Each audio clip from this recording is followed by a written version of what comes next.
मोदी अडानी रिश्तों पर BBC documentary पर चुप्पी साधने वाली मोदी सरकार ने इन मामलों से बचने के लिए एक नया हथकंडा अपनाया है। जी हां दोस्तों, अडानी के साथ अरबों खरबों का स्कैम करने के आरोप झेल रही मोदी सरकार ने अब जांच एजेंसियों की मदद से 2G स्पेक्ट्रम स्कैम को फिर से कोर्ट में खुलवाने की घटिया हरकत को अंजाम दे दिया है, जिसमें अब 7वें जज की भी एंट्री हो गई है। 2017 में स्पेशल कोर्ट के 6 जजों द्वारा 2G घोटाले में बरी किए गए सभी आरोपियों पर मोदी सरकार ने फिर से जांच कराने की अपील की है, जहां उनकी इस हरकत ने फिर से मोदी सरकार को सवालों के घेरे में खड़ा कर दिया है। तो दोस्तों, क्या है पूरी खबर, चलिए आपको विस्तार से समझाते हैं, लेकिन उससे पहले आप देश नीति को सब्सक्राइब कर ले। नमस्कार, मेरा नाम सुमित है और आप देश नीति देख रहे हैं। देश नीति, केवल सच्ची और पक्की खबरें।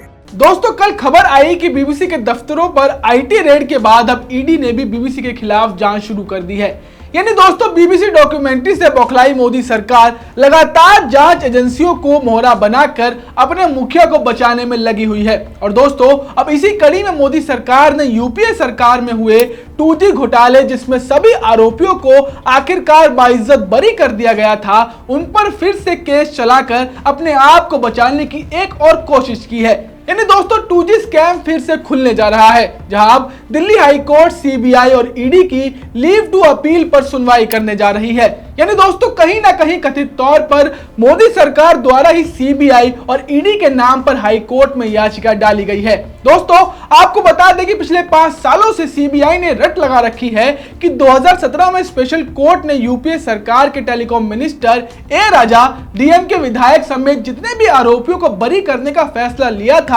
वो गलत था। इस मामले में अब तक 6 जजों ने सुनवाई की थी, जहां अब इस मामले में 7वें जज की एंट्री होने वाली है। दोस्तों, बताते चले कि दिल्ली हाई कोर्ट ने सीबीआई ईडी के साथ टेलीकॉम मिनिस्टर रहे ए राजा और मामले के अन्य आरोपियों से 2G स्पेक्ट्रम आवंटन मामले में पक्ष रखने को कहा है। वहीं सीबीआई के वकील ने कोर्ट में मामले को जल्द से जल्द लिस्ट करने का भी आग्रह किया है। सीबीआई के वकील ने हाई कोर्ट से कहा है कि मामले में तत्काल सुनवाई की आवश्यकता है। रोजाना सुनवाई करने के लिए दिन में कोई भी समय कोर्ट निर्धारित करे, जिसके बाद दोस्तों अब 23 या 22 मई को इस मामले पर सुनवाई होगी।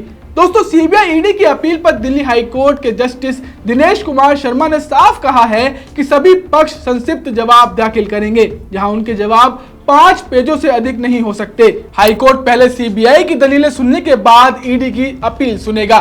दोस्तों, आपको इससे पहले के घटनाक्रमों के बारे में बताएं तो 21 दिसंबर 2017 को एक विशेष अदालत ने घोटाले से संबंधित सीबीआई और ईडी मामलों में राजा, डीएम के सांसद कनिमोझी और अन्य प्रतिवादियों को बरी कर दिया था, जिसके बाद 1 साल के बाद ही 19 मार्च 2018 को ईडी ने सभी आरोपियों को बरी करने के विशेष अदालत के आदेश को चुनौती देते हुए हाई कोर्ट का दरवाजा खटखटाया। अब ईडी की देखा देखी ही एक दिन बाद ही सीबीआई ने भी इस मामले को हाई कोर्ट में चुनौती दे दी थी, जहां सीबीआई ने हाई कोर्ट को बताया था कि 2G स्पेक्ट्रम घोटाला मामले में निचली अदालत के फैसले, जिसमें सभी आरोपियों को बरी कर दिया गया था, उसे केंद्र सरकार की इस राय के बाद चुनौती दी गई थी कि यह अपील के लिए उपयुक्त मामला है। यानी दोस्तों, कहीं ना कहीं केंद्र सरकार ने ही दोबारा से अपील करने के लिए जांच एजेंसियों को आदेश दिए थे। दोस्तों, आखिर में आपको 2G घोटाले के बारे में मोटा माटी बताएं तो दोस्तों, यह घोटाला लगभग 2010 का है, जब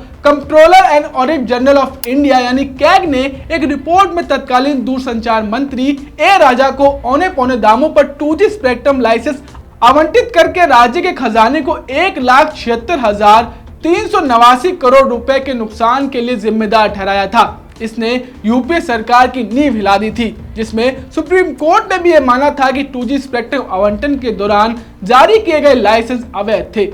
लेकिन दोस्तों, ट्रायल कोर्ट ने पाया कि अभियोजन पक्ष आरोपों को साबित करने में विफल रहा, इसलिए सभी आरोपियों को आरोप मुक्त कर दिया गया।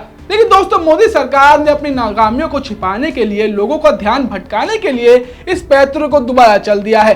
बहरहाल, अब कोर्ट इस पर क्या रुख अपनाता है, ये एक बड़ा सवाल है। दोस्तों, आप इस खबर पर क्या सोचते हैं, हमें कमेंट कर जरूर बताएं। साथ ही आजाद मीडिया को सपोर्ट करने के लिए हमारे चैनल को थैंक्स ऑप्शन के जरिए मदद करें। चैनल पर आ रहे थैंक्स ऑप्शन का दोस्तों जितना हो सके इस्तेमाल करें और हमें आर्थिक तौर पर मदद करें, ताकि हम आपके पास ऐसी निष्पक्ष खबरें बिना किसी रोक टोक लगातार लाते रहें। नमस्कार। आपका एक सब्सक्राइब हमारे लिए महत्वपूर्ण है। देश नीति को अभी सब्सक्राइब करें और बेल आइकन को दबाना ना भूलें।